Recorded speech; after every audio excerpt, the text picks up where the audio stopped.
Is your life on repeat? Same day, different clothes, kids, work, dinner, bed, and then you do it all over again? That was my life. Comfortable, sure. But was I living, really living? No. I was going through the motions, feeling like I was disappearing into the background of my own story. So when my friends suggested Vegas, it felt like a lifeline. Sun, fun, a break from the routine. But Vegas has a way of taking your plans and twisting them into something wild, something unexpected. What I thought would be a harmless girls' trip ended with me doing something completely out of character, something impulsive, something scandalous. And it all started with a cocktail and a smile from a bartender who was way, way too young for me. My life was predictable, like Groundhog Day predictable.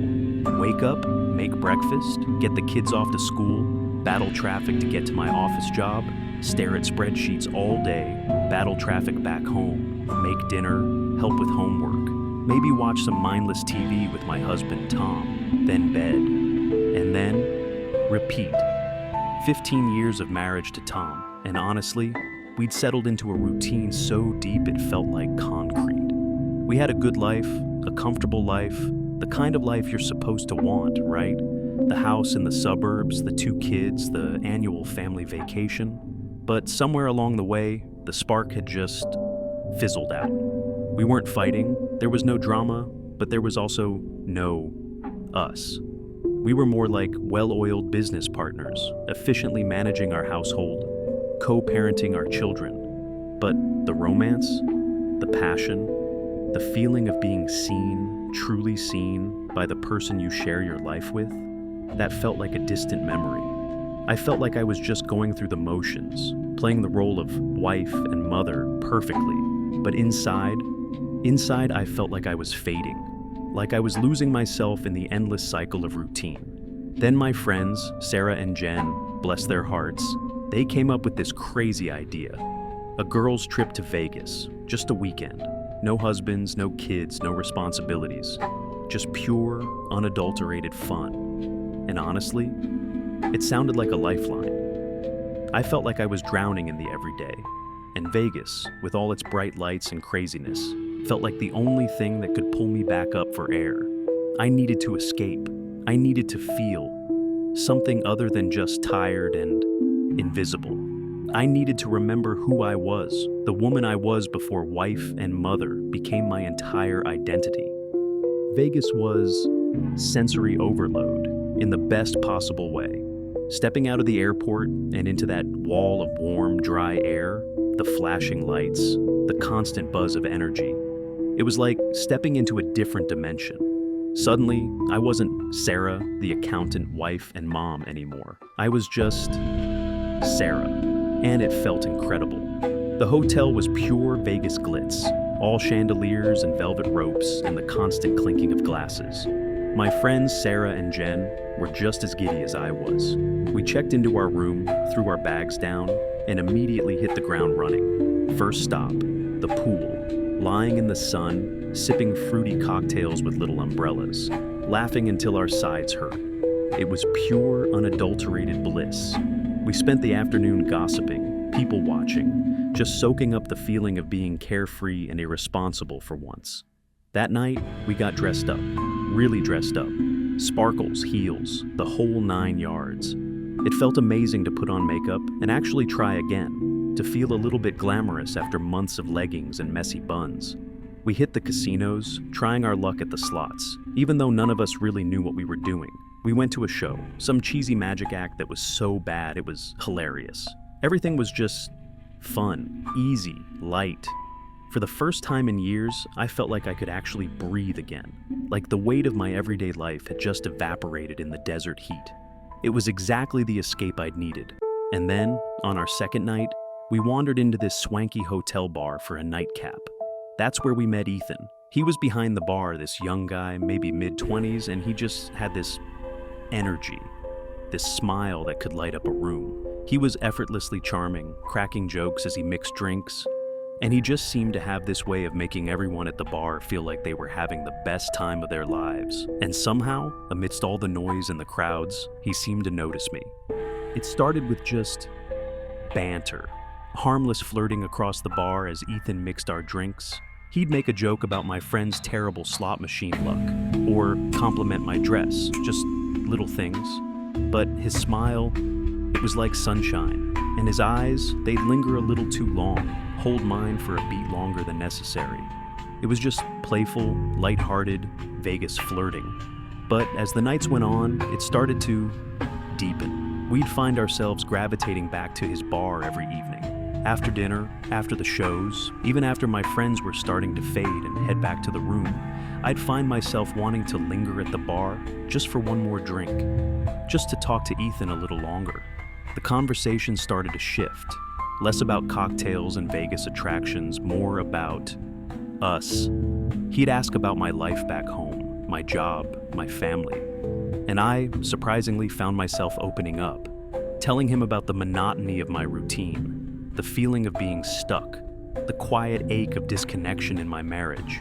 He listened with this genuine interest, nodding, asking questions, making me feel like my feelings actually mattered to someone. He told me about his own life, his dreams of leaving Vegas, of traveling, of doing something more creative. He was so young, so full of energy and possibility, and being around him, it was like some of that energy rubbed off on me. I felt younger too, more alive. The physical closeness started to creep in subtly. He'd lean in close to hear me over the music, his arm brushing mine as he handed me a drink. A touch here, a lingering glance there. The air between us was charged, buzzing with something unspoken but undeniable. Then came our last night in Vegas. We'd been drinking, laughing, the whole Vegas vibe just amped up to 11. My friends, bless their hearts, had decided to try their luck at some late-night poker tables, leaving me alone at the bar, holding down the fort, as Jen had joked. And there I was, just me and Ethan, the music pulsing, the drinks flowing, the air thick with possibility. Maybe it was the alcohol loosening my inhibitions. Maybe it was the intoxicating freedom of Vegas. Maybe it was just a desperate yearning for something different. But in that moment, all the rules I normally live by, all the boundaries I'd always maintained, they just dissolved. It felt like anything could happen in Vegas, like consequences didn't exist here. And then it just happened. We were talking, laughing, our faces close, and then his hand reached out, gently touched my cheek, and then he kissed me, just like that, right there at the bar. And in that moment, all the carefully constructed walls I'd built around myself just crumbled. One kiss led to another, and suddenly we were leaving the bar, walking hand in hand through the neon-lit casino, heading towards his room. Impulsive, reckless, completely out of character. But in that moment, in that Vegas bubble, it felt inevitable. Waking up the next morning in Ethan's hotel room, it felt surreal, like I'd stepped into someone else's life for a night and was now blinking back into my own, but everything was wrong. The Vegas magic, the reckless abandon, the thrill of the forbidden, it had all vanished with the sunrise, replaced by a crushing wave of guilt and shame, and a dawning, stomach-churning realization of what I'd actually done. Slept with a stranger, cheated on my husband, all in a haze of Vegas lights and cheap cocktails. The impulsivity of it, the sheer stupidity of it, hit me like a physical blow. Ethan was still asleep beside me, young and peaceful looking, completely oblivious to the turmoil raging inside me. I slipped out of bed, got dressed quickly, avoiding his gaze. The room suddenly felt small, suffocating. The bright Vegas sunshine streaming through the window felt harsh, unforgiving. Walking back to my own hotel room, every step felt heavier than the last.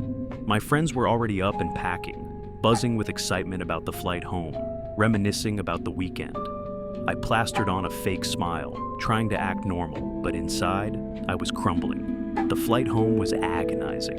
Every mile we covered, every minute that ticked by, felt like I was being pulled further and further away from the fleeting fantasy of Vegas and closer to the cold, hard reality of my life.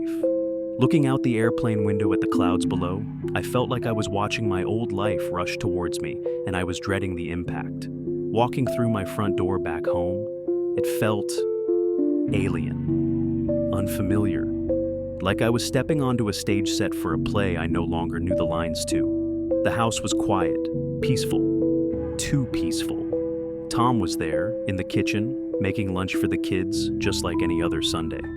He looked up, smiled, that familiar, comfortable smile, and my stomach clenched. His normalcy, his utter unawareness of what I'd done, felt like a sharp accusation, like he was unknowingly judging me just by being himself.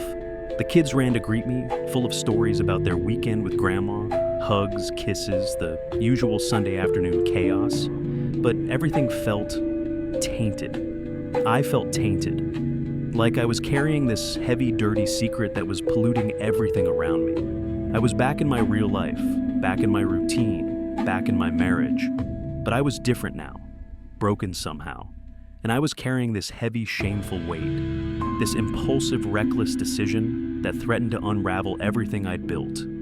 The weeks after Vegas, they were a blur of guilt and anxiety. I became an expert at pretending to be happy, pretending to be engaged, pretending to be the same wife and mother I'd always been. But underneath the surface, I was a mess. The secret of Vegas was like a constant hum of static in my head, a weight pressing down on my chest. Every time Tom looked at me, smiled at me, touched me, I'd flinch inside. The guilt was relentless, gnawing at me, poisoning my every interaction with him. I'd find myself snapping at the kids, losing patience over chody things, my nerves constantly frayed. I was living in a constant state of fear of getting caught, fear of accidentally letting something slip, fear that Tom would somehow know. Sleep became a battle. I'd lie awake at night, replaying the Vegas weekend in my head, torturing myself with the memory of Ethan, the shame of my impulsivity, the potential devastation of my secret. Vegas, which was supposed to be an escape, had become a prison. A gilded cage of my own making, trapping me in a cycle of guilt and deceit. And the worst part was, I couldn't tell anyone, not my friends, not Sarah and Jen, who were still reminiscing about our amazing girls' trip, blissfully unaware of the bomb I was carrying inside. Definitely not Tom. The thought of confessing, of seeing the hurt and betrayal in his eyes, it was unbearable. So I kept the secret locked away, buried deep inside, hoping it wouldn't explode and destroy everything around me. Looking back now, months later, with some distance and a lot of sleepless nights to think, I finally understand. Vegas wasn't the problem. Vegas was just a symptom, a flashing neon sign pointing to a deeper unhappiness, a quiet desperation that had been growing inside me for years. I was feeling lost, invisible, unfulfilled in my marriage. But running away to Vegas, seeking a fleeting thrill in the arms of a stranger, it wasn't the answer. It was a band-aid on a gaping wound, a temporary escape that ultimately just made things worse. It was impulsive, selfish, and in the end, incredibly damaging, even if no one else ever knew about it. Do I regret Vegas? Yes, immensely. For the risk I took, for the guilt I carry, for the damage I inflicted on myself and my marriage, even if it remains a secret. But I also understand why I did it. It was a desperate, misguided attempt to reclaim something I felt I'd lost, a sense of myself, a sense of being desired, a sense of aliveness. The hard, painful lesson I learned in the dazzling, deceptive lights of Vegas is that true escape, real fulfillment, isn't found in running away from your life. It's found in facing it, in confronting your unhappiness, in having the courage to make real changes, not impulsive detours. And sometimes, the hardest journey is the one you take inward, facing yourself and your own choices, long after the Vegas lights have faded and the music has stopped. Vegas promises a world of escape, a place where reality blurs and anything seems possible. But what I learned the hard way is that true escape is an illusion. Running from your life, seeking fleeting thrills in the bright lights and fleeting moments, it never truly solves anything. Sometimes, the most impulsive decisions, the ones that feel so exciting in the moment, can leave you with the heaviest burdens to carry. My weekend in Vegas, my reckless choice, taught me a painful but vital lesson. Real life, real happiness, isn't found in escaping your problems. It's found in facing them head-on with honesty and courage long after the party ends and the music fades away. Please remember to share, like, and subscribe to this channel.